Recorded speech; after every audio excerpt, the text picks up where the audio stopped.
আসসালামু আলাইকুম সবাইকে। আমি জান্নাতুল তাবাসসুম। আজকে আমরা অধ্যায় 5 এর টাইপ 2 ভিত্তিক যে এমসিকিউগুলো আছে সেটা সমাধান করব।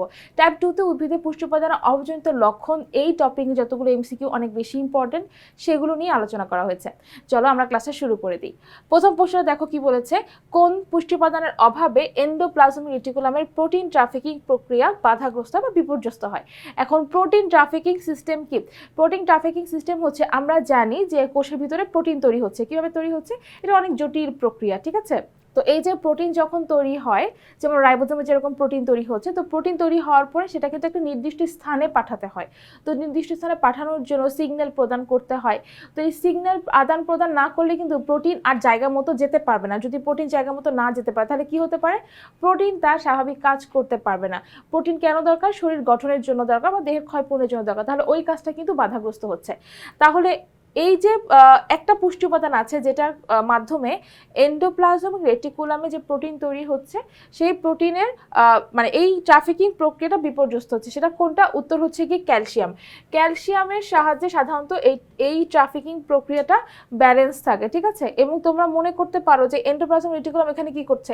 মূলত এন্ডোপ্লাজমিক রেটিকুলামে হচ্ছে এই প্রোটিনের সিগন্যাল দেওয়ার কাজ বা হচ্ছে প্রোটিন পাঠানোর কাজটা কিন্তু করে থাকে। এরপরে প্রশ্নটা দেখো, পাতার লাল দাগ দেখা যায় কোন পুষ্টি উপাদানের অভাবে? ফসফরাস, পটাশিয়াম, ক্যালসিয়াম নাকি হচ্ছে সালফার? অ্যান্সার কি হবে? অ্যান্সার হচ্ছে কি সালফার হবে। সালফারের যদি অভাব হয় তাহলে সেই ক্ষেত্রে পাতার লাল লাল দাগ দেখা যাবে। এরপরে প্রশ্নটা দেখো, নিচের কোনটির অভাবে উদ্ভিদের ফুলের কুঁড়ির জন্ম ব্যাহত হয়? বোরন, পটাশিয়াম, ফসফরাস নাকি হচ্ছে কি লৌহ? তার মানে হচ্ছে এমন একটা পুষ্টি উপাদান যেটার কারণে উদ্ভিদের যে ফুলের কুঁড়ি, মানে যেটা কোনো ফুল তৈরি হয়নি, একটা কুঁড়ি থাকে, সেটাও জন্ম বাধাগ্রস্ত হবে বা ব্যাহত হবে। সেটা কি? উত্তর হচ্ছে কি বোরন। এরপরে দেখো, কোনটার অভাবে উদ্ভিদের পাতা বেগুনি রং ধারণ করে? ফসফরাস, নাইট্রোজেন, পটাশিয়াম নাকি হচ্ছে ম্যাগনেসিয়াম? অ্যান্সার কি হবে এটার?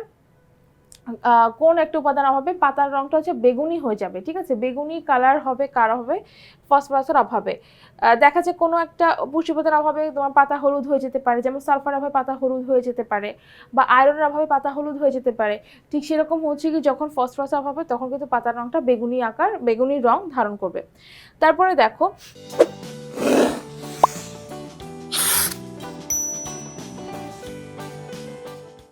উদ্ভিদের পাতার সবুজ রং হালকা হয়ে যায় কোনটার অভাবে?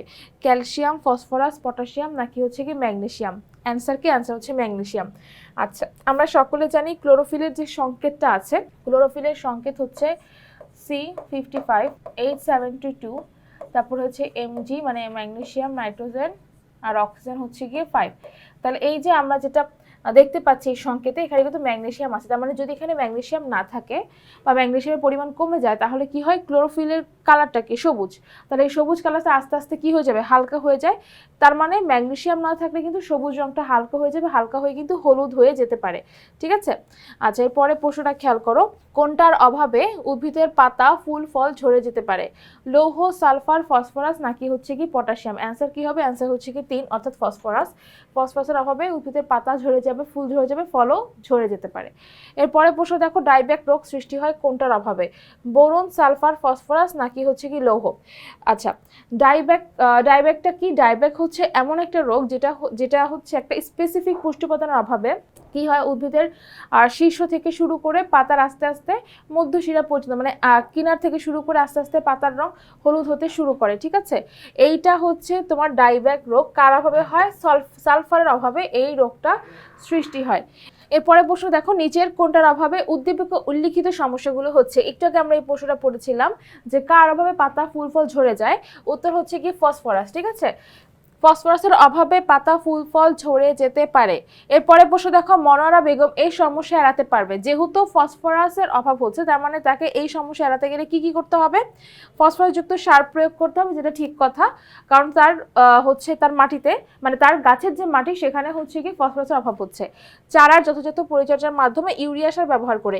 ইউরিয়া সার কখন ব্যবহার করে? যখন নাইট্রোজেনের অভাব হয়। কিন্তু এখানে নাইট্রোজেনের অভাব হচ্ছে না, এখানে ফসফরাসের অভাব হচ্ছে। এই কারণে অ্যান্সার হচ্ছে গিয়ে 1 এবং 2 অর্থাৎ ফসফরাস যুক্ত সার প্রয়োগ করে এবং চারা যথাযথ পরিচর্যার মাধ্যমে উনি এই সমস্যা এড়াতে পারবেন। তাহলে আজকের ক্লাসে আমরা টাইপ 2 ভিত্তিক এমসিকিউ গুলো সলভ করলাম। আশা করি তোমরা ক্লাসটা অনেক ভালো করে বুঝতে পেরেছো। সবাইকে অনেক ধন্যবাদ।